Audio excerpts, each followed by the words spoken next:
ایک بادشاہ کی عادت تھی کہ وہ بھیس بدل کر لوگوں کی خبر گیری کیا کرتا تھا۔ ایک دن وہ اپنے وزیر کے ساتھ شہر کے ایک کنارے پر پہنچا تو دیکھا ایک آدمی گرا پڑا ہے۔ قریب جا کر اسے ہاتھ لگایا، اسے ہلایا تو پتہ چلا کہ یہ شخص مر گیا ہے۔ افسوس کی بات تو یہ تھی کہ لوگ اس کے پاس سے تو گزر رہے تھے لیکن اس کی لاش کو اٹھانا کوئی بھی گوارا نہیں کر رہا تھا۔ بادشاہ نے لوگوں کو آواز دی، رات کا وقت تھا، لوگ بادشاہ کو پہچان نہ سکے۔ بادشاہ نے آواز دی، لوگوں اس کو کیوں نہیں اٹھاتے، یہ تو بیچارہ مر چکا ہے، یہ بیچارہ مرا پڑا ہے، یہ جانتے ہوئے بھی تم اسے ہاتھ لگانا گوارا نہیں کر رہے۔ لوگوں نے کہا یہ بڑا ہی گنہگار شخص تھا، بدکار تھا، سیاکار تھا، خطا کار تھا، اسی لیے ہم اسے نہیں اٹھا رہے۔ خیر بادشاہ اور وزیر نے یہ لاش اٹھائی، اس کے گھر لے گئے۔ بیوی نے جیسے ہی خامد کی لاش دیکھی تو خون کے آنسو رونے لگ گئی، رو کر کہنے لگی، ہائے میں گواہی دیتی ہوں کہ میرا خامد اللہ کا ولی تھا، اللہ کا محبوب تھا۔ بادشاہ اور اس کا وزیر بھی ساتھ میں کھڑا اس کا رونا سن رہا تھا۔ بادشاہ کو اس بات پر بڑا ہی تعجب ہوا کہ یہ تو زانی شخص تھا، اللہ کا ولی کیسے بن گیا؟ لوگ اس کی گناہوں کی گواہی دے رہے تھے جبکہ اس کی بیوی کہتی ہے میرے شوہر اللہ کا ولی تھا، اللہ کا ولی کیسے بن گیا؟ بادشاہ نے کہا مائی ایک بات تو بتا، لوگ تو تیرے اس مرے ہوئے خامد کو برا بھلا کہہ رہے تھے اور تم کہہ رہی ہو کہ میرا خامد اللہ کا ولی تھا، یہ کیسے؟ بیوی نے کہا مجھے بھی لوگوں سے بس یہی توقع تھی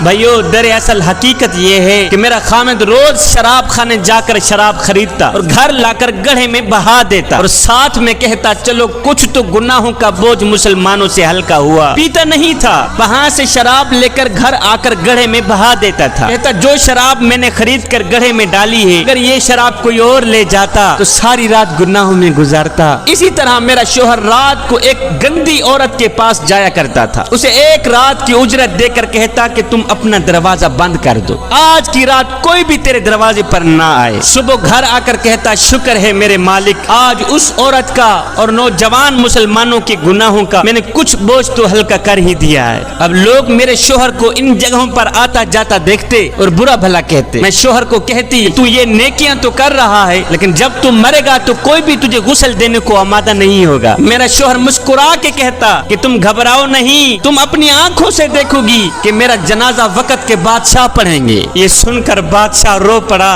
کہنے لگا مائی میں نے بھیس بدلا ہوا ہے، دراصل میں خود ہی بادشاہ ہوں، صبح انشاءاللہ ہم خود تیرے شوہر کو غسل دیں گے، علماء اولیاء اس کا جنازہ پڑھیں گے اور پڑھنے والے بادشاہ ہوں گے۔ نیک نے نیک سمجھا، بد نے بد جانا، مجھے جس کا جیسا ظرف تھا اتنا ہی پہچانا مجھے۔